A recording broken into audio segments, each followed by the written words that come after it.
Originally named My Man O' War by Belmont's wife, the auctioneer dropped the My and sold Man O' War to Sam Riddle of Pennsylvania. Riddle intended to race Man O' War, but first he had to break this extraordinary beast. When they were breaking Man O' War, the horse hated it. He screamed with rage, absolutely did not want to be broken. It was several days before they could get near the horse. And finally, he, being a very brainy horse, according to Riddle, gave in because he knew he wasn't going to win. But Riddle also said that every time that horse ever started a race after that, he could tell by the way the horse acted that he remembered his breaking and he never forgave them. 2-year-old Man O' War began his racing career in the spring of 1919. He made his debut at Long Island's Belmont Park, which had opened in 1905. At the starting line, the Red Giant exuded a fiery calm. And when the race began, he ran with thundering precision, making the longest strides track regulars had ever seen. The performance had the crowd checking their race forms. It was the first time they'd seen the name Man O' War, but it wouldn't be the last. He may have been difficult to break, but Man O' War was even harder to beat. After his first 6 races, he remained undefeated. He was so incredibly dominant.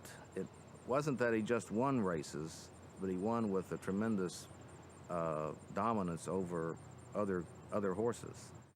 Man O' War opened fire, so to speak, during his 2-year-old season. At 2 years old, won 6 straight, was clearly an incredible horse, a horse for the future. They could tell already. Man O' War was the talk of the track, especially at Saratoga. It was at this venerable course that Man O' War would face his greatest challenge.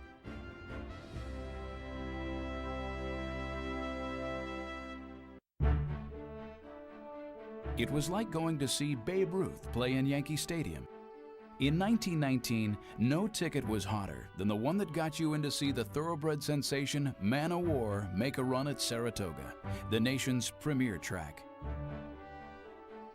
He'd come to run in Saratoga's Sanford Memorial Stakes, and 30,000 spectators were there to watch him perform. Today, the starting gate is a well-established fixture. But at the start of the 20th century, most tracks, including Saratoga, didn't have fixed gates.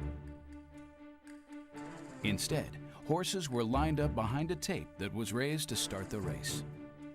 When they released the tape, Man O' War was facing backwards. So the horses took off, and Man O' War started 4 lengths behind. Had absolutely no chance, apparently. But then he took off. This amazing horse knocked off one horse after another, 1, 2, 3, 4 horses as he went around the back stretch, then coming down the home stretch. 100 feet out, he was just 3/4 of a length behind Harry Payne Whitney's front runner. And when they got to the finish line, you just couldn't tell who won. In the end, Man O' War lost by a nose. Ironically, the winning thoroughbred was named Upset. But Man O' War's narrow loss to Upset did little to break his stride. In race after race, Man O' War chewed through the competition. He won the 1920 Belmont Stakes by 20 lengths. In another race, he won by an incredible 100 lengths. He beat older horses, younger horses, and previous champs. No matter the competition or condition of the track, he always came out ahead. He had only 1 defeat out of 21 starts. He set a series of American and world records, some of which lasted for many, many years. The growing popularity of radio carried Man O' War's incredible success across the nation. People from every walk of life thrilled at the exploits of this thoroughbred champion. Man O' War became a national sports hero. It was the golden age of American sports, and these were the years of Jack Dempsey and Ty Cobb in baseball and Knute Rockne and football, really a marvelous period in American sports, and now they had an equine hero as well. In 1921, Sam Riddle retired Man O' War and turned his champion out to stud. He was out to pasture, but still in the public eye. On a farm near Lexington, Kentucky, Man O' War sired 64 race champions. Man O' War was really bigger than a racehorse. He really was a national hero. People literally went down to Kentucky, where Man O' War was retired, to see Man O' War. Thousands of people, year after year, would come down and visit this sort of living legend.